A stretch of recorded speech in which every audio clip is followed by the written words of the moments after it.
بسم اللہ الرحمن الرحیم. ناظرین السلام علیکم. YouTube news channel Kharian gazette میں ہوں گل بخشال.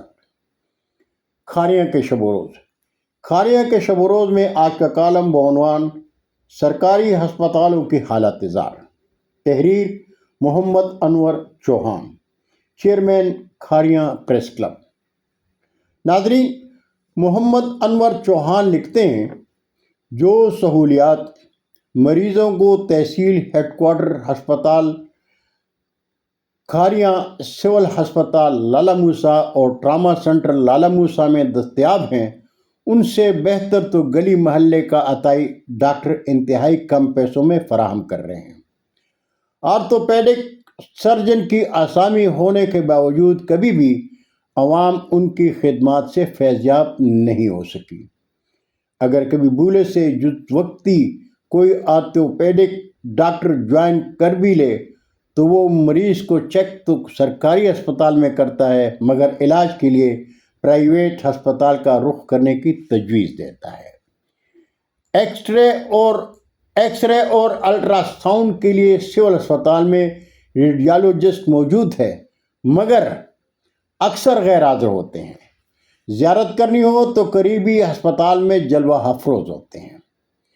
ہڈی جوڑ ڈاکٹر یا سرجن ضلعی لیول پر عزیز بٹی ہسپتال میں بھی عام مریض اس وقت مستفید نہیں ہو سکتا، چونکہ مریضوں کی لائن لگی ہوتی ہے.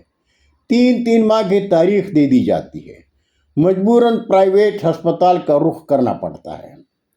سرجری میں صرف ایک معتبر نام ہے ڈاکٹر اقبال علوی کا، جو پرائیویٹ ہسپتال میں آئے غریب مریض کو سول ہسپتال آنے کا مشورہ دیتے ہیں، مگر وہ جنرل سرجن ہیں. آرتھوپیڈک ان کا شعبہ نہیں. کاش اس شعبے میں بھی کوئی اقبال علوی جیسا ماہر اور خدا ترس سرجن آ جائے.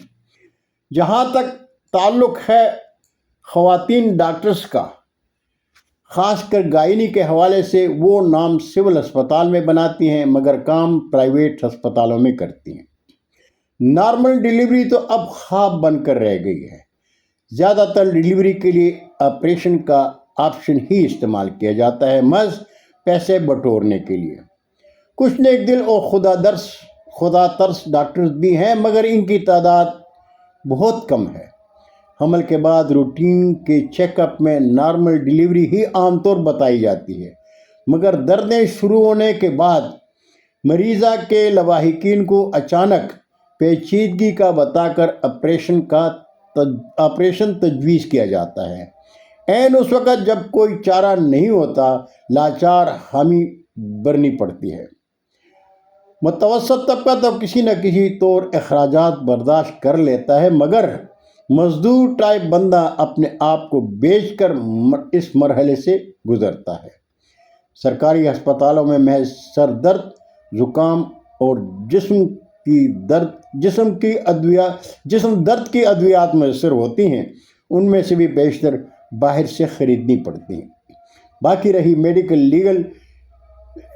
لیگل کی، اس بات کو نہ ہی چھیڑیں تو بہتر ہے. اس پر پھر کبھی تفصیل سے بات ہوگی. بہت شکریہ ناظرین. یہ تھا محمد انور چوہان کا کالم جو آپ کے گوش گزار کیا. زندگی رہی تو پھر ملاقات ہوگی. جاتے جاتے درخواست ضرور کروں گا کہ میرا چینل سبسکرائب کر کے دوستوں کے ساتھ شیئر کریں اور چینل کی گھنٹی ضرور بجائیں. اللہ حافظ. پاکستان زندہ باد.